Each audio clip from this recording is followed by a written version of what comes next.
MMORPGs é um gênero de jogo bem interessante. A possibilidade de jogar com vários amigos e explorar um vasto mundo juntos é simplesmente muito estimulante. Porém, existe uma regra que não pode ser descumprida, que é ficar online na hora do serve save, porque pode ter consequências irreversíveis. E eu falo isso por experiência própria.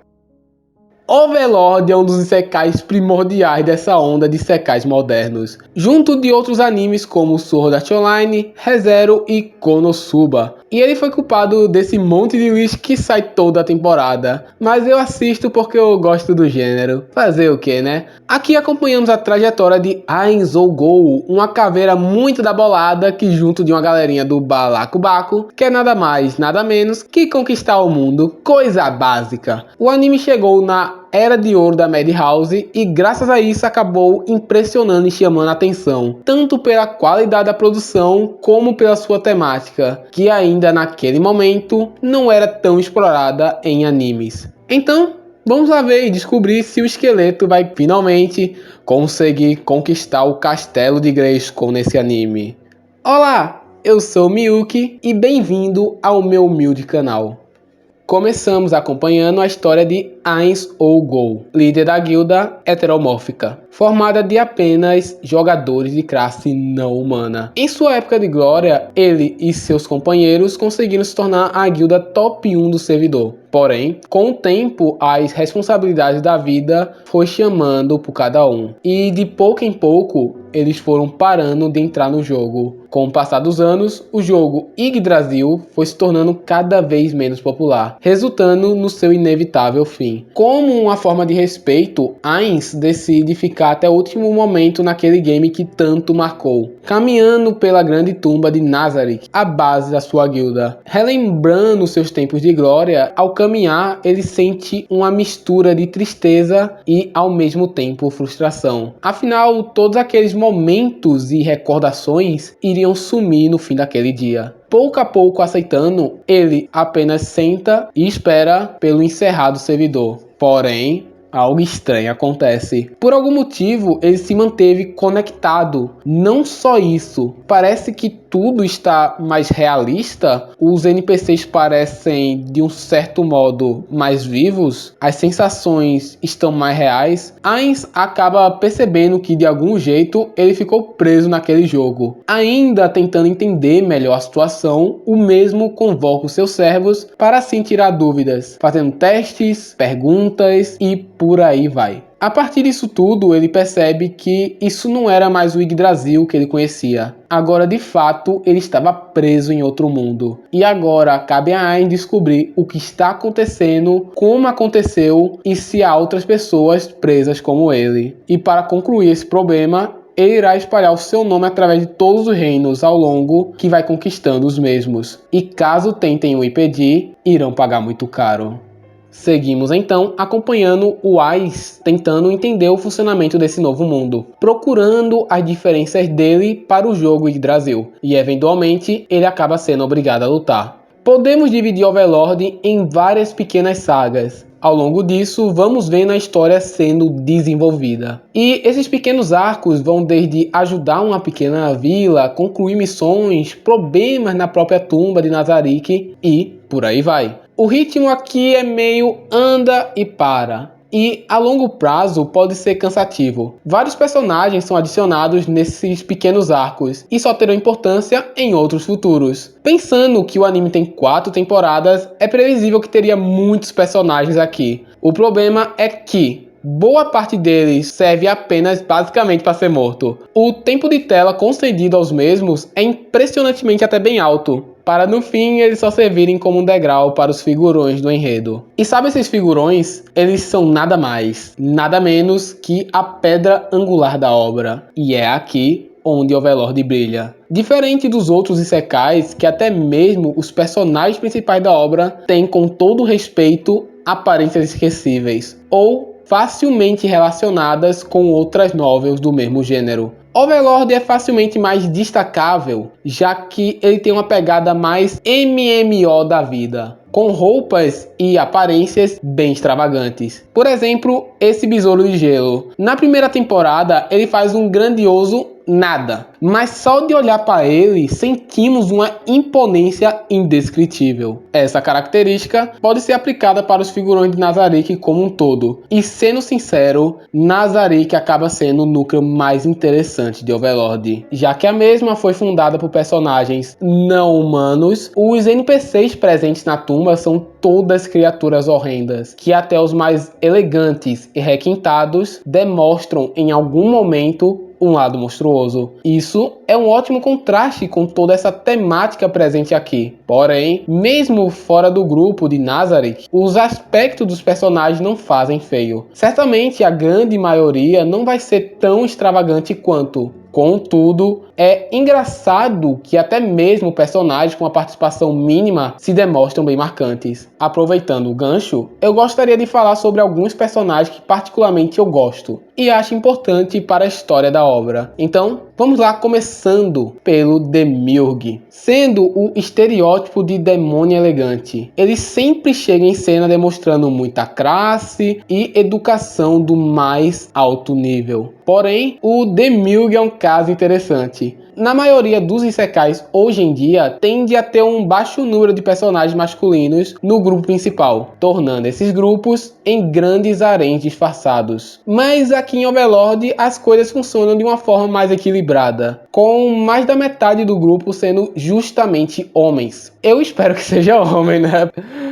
Voltando ao Demiurge, mesmo ele sendo elegante e educado, simplesmente ele é um dos personagens mais engraçados da série. Para ele, o Lord Ainz é um super gênio quase onisciente. Então, muitas vezes ele explica para os outros personagens que ele considera burros o plano de múltiplas camadas do Lord Ainz. Ele bajulando e elogiando Ainz é simplesmente intancável. Sinceramente, eu amo muito esse cara, eu amo. A idolatria que não só ele, como todos os Nazarick têm pelo chefia é lindamente engraçada. Tanto que o Caveira fica constrangido. É muito amor, gente. E falando em amor, nós temos ela, a waifu de muita gente, Albedo. Cara, olha essa mulher. Tem nem comparação. Dá de 0 a 10 em muita waifu média por aí. Que mulherão, meus amigos. Que mulherão. Pouco antes dos servidores de Yggdrasil fechar, o Ainz, por algum motivo, deu vontade de ver a programação da menina. E já que o jogo já ia fechar mesmo, por que não dar uma mudadinha, né? Deixa eu ver... Perdidamente apaixonado por Ainz ou Gol. Aí, galera, o resto é história. Ela é perdidamente apaixonada pelo Caveirinha. Mas, tipo, tá ligado, né? Não tem como a meninona...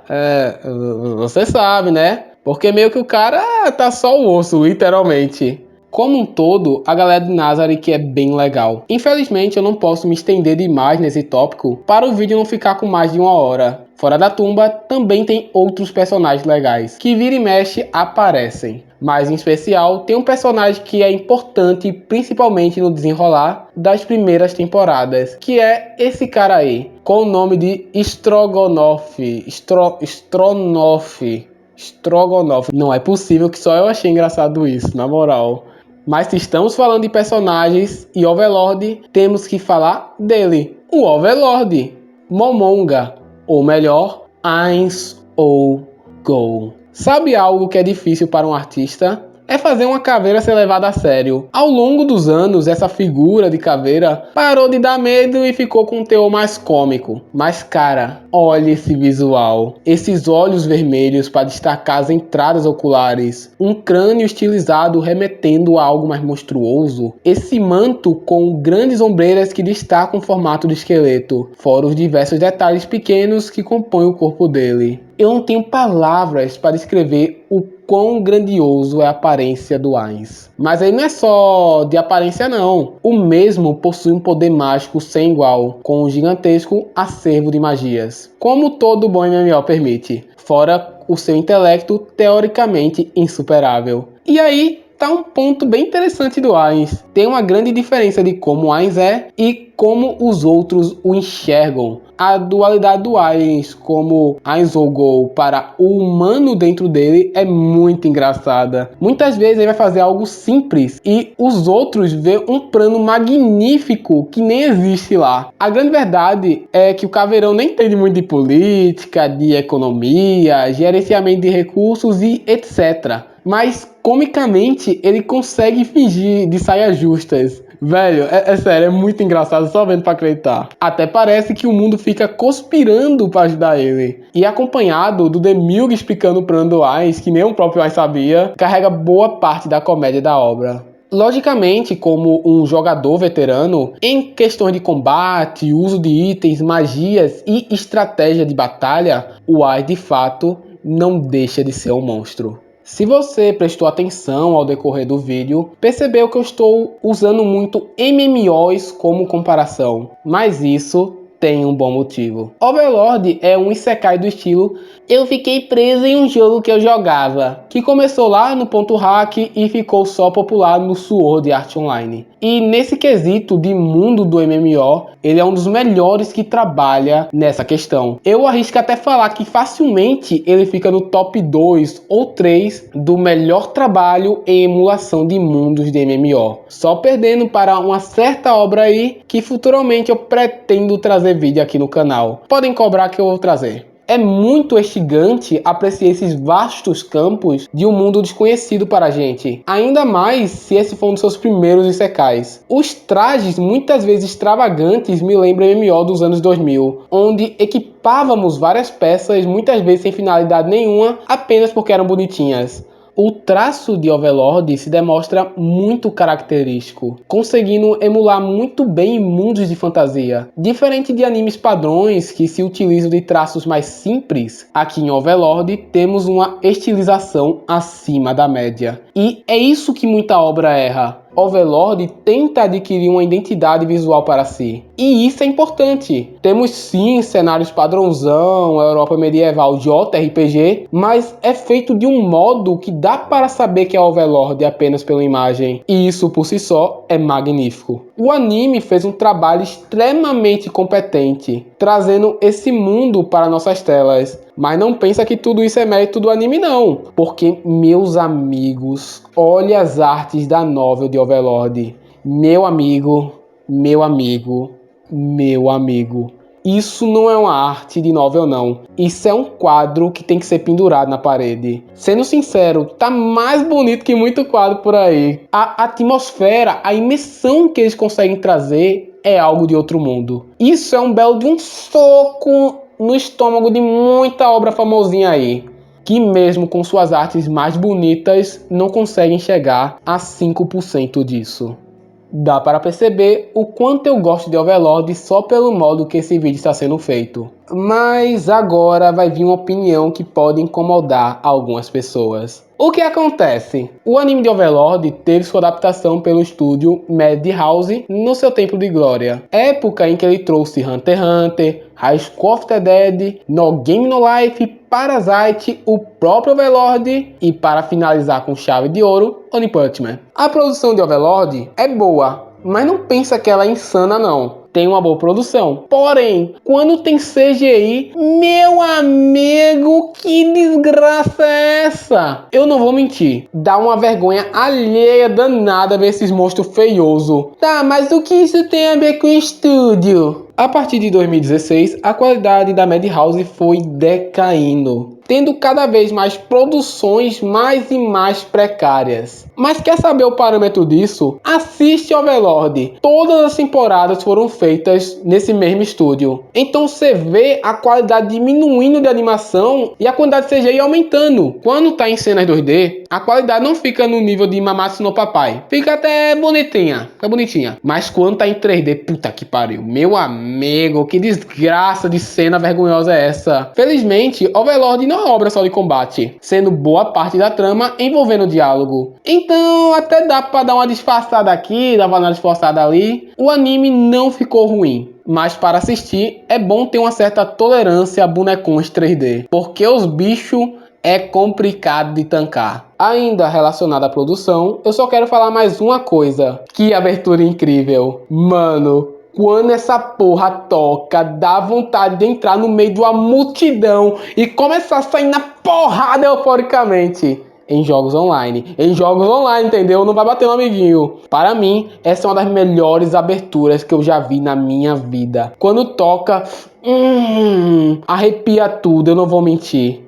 Bom, sobrou algumas coisas para trabalhar, ainda falando de Overlord. Aqui presente temos vários problemas de outros isekais, como batalhas unilaterais, poderzinhos genéricos e uma história que prossegue na velocidade de uma tartaruga com preguiça. Pontos que geralmente são vistos como problemas. Estranhamente aqui, esses problemas não são tão problemáticos. A história é sim esticada, até desnecessariamente, porém, é legal ver a construção do mundo. A história e motivação de vários personagens é bem legal de se ver. E eu sei, calma, cara. É complicado a gente esperar vários anos para ter uma nova temporada do anime que a gente tanto gosta, para ver dois lagartos transando, é revoltante. Eu compreendo, porra de lagarto transando, vai tomar no cu.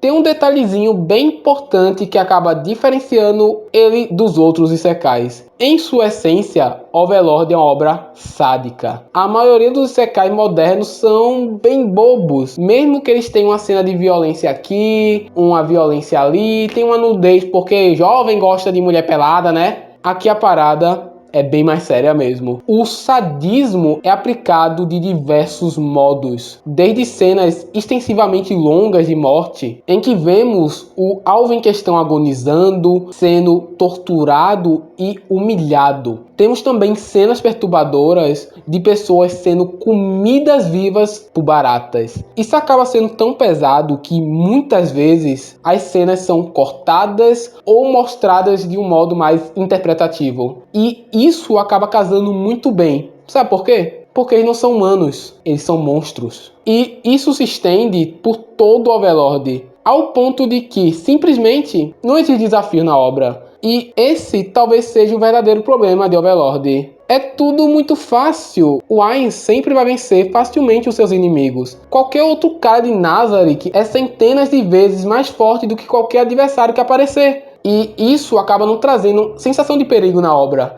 Quer uma prova disso? O único inimigo nas 4 temporadas do anime que trouxe algum desafio real para o Ainz era outra pessoa de Nazarick. Complicado, né?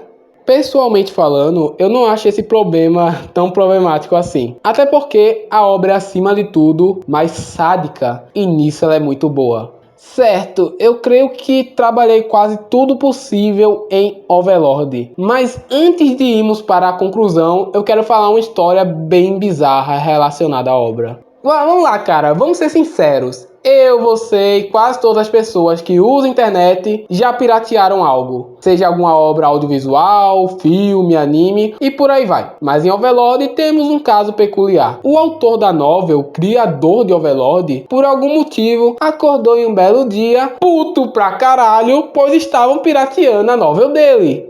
Ai, tão pirateando a minha obra. Eu desisto dessa porra. Eu vou parar. Eu vou rushar a novel. Vai ficar sem explicação, mas foda-se, não é culpa minha. A culpa é de vocês. Primeiramente, piratear é errado. Beleza, eu concordo com ele. Sei lá, se eu fizesse A Lenda de Miyuki e os caras estivessem pirateando, eu ia ficar pistola, eu não vou mentir. Porém, tem um detalhezinho que ele está esquecendo. Não exatamente você tirar a pirataria vai aumentar o número de vendas, principalmente se tratando desse tipo de mídia. Muita gente, inclusive eu, vê mangás ou novels de uma forma piratão, pois muitas delas ou não estão no país ou simplesmente são inacessíveis, como obras que não são mais vendidas ou só são muito caras mesmo. 30 conto no mangá tá foda, velho. A maioria das pessoas preferem acompanhar o mangá de uma forma pirata e depois, caso goste, eles vão lá e compram a versão física. Vamos pôr um exemplo aqui. Você teria condição de acompanhar One Piece só comprando os mangás físicos? Eu creio que não, né? Mas a pessoa que tá lendo aqui de uma forma virtual pode se interessar e futuramente comprar. E tem até uma coisa que eu gosto, que é a iniciativa de ter serviço de streaming oficiais de mangá. Quem sabe um dia eles sejam mais acessíveis. O ponto que eu quero chegar é: Se você tirasse a pirataria, vai aumentar mesmo o número de vendas? A resposta é muito simples. Praticamente não muda nada. Se o cara não tem condição de comprar a novel, ele começaria a comprar só porque não tem mais pirata? Obviamente que não, cara. E me diz, se tem países que não tem a novel oficial de Overlord, o cara ia comprar japonês e tentar decifrar o que tá escrito lá? É complicado. E o pior de tudo, olha o preço desse treco, velho. É caro pra cacete. Conclusão, vale a pena ver Overlord? Vale pra caralho. Se você está procurando uma obra isekai que vai mais para um lado sombrio, com muito sadismo e personagens carismáticos, essa é a obra certa para você. Ela está disponível lá na Crunchyroll com suas 4 temporadas dubladinhas. E me desculpem, mas eu vou abrir um último parêntese sobre Overlord. Eu adoro dublagem. Na minha opinião, todos os animes deveriam ser dublados. Até os hentais, viu? Mas o que acontece? É normal nas dublagens da Crunchyroll que quando um anime é mais importante, ele tende a ter dubladores mais experientes no projeto, enquanto obras menores tendem a ter dubladores mais novatos e inexperientes. E logicamente, a qualidade de um para o outro tem uma diferença bem nítida. Porém, nesse caso, tem algo interessante a falar. Aqui em Overlord, os personagens importantes têm dubladores muito bons mesmo. O do Ainz, a Albedo, Demilg e vários outros, eles fazem um trabalho fantástico. É muito bom mesmo a dublagem. Porém, já que essa obra tem muitos personagens mesmo, de vez em quando aparece algum personagem que está sendo dublado, me desculpe a palavra, de um modo horrível. Eu não vou listar, nem vou pôr mais de quais são os personagens, como uma forma de respeito também, né? E eu odeio falar mal da dublagem, afinal, é um trabalho bem complicado mesmo, e ninguém começa sendo bom em algo. Felizmente, são casos bem isolados na obra. Em geral, a dublagem de Overlord é muito boa, e eu aconselho você a assistir dublado, caso se interessou. Obrigado por assistir até aqui. O vídeo ficou bem longo até. Dizem que a gente fala muito do que gosta, né? E eu gosto muito de Overlord. Se algo que eu falei incomodou algum de vocês, eu peço desculpas. E caso você tenha uma opinião ou um ponto para agregar, sinta-se convidado para comentar. Valeu, falou pessoal!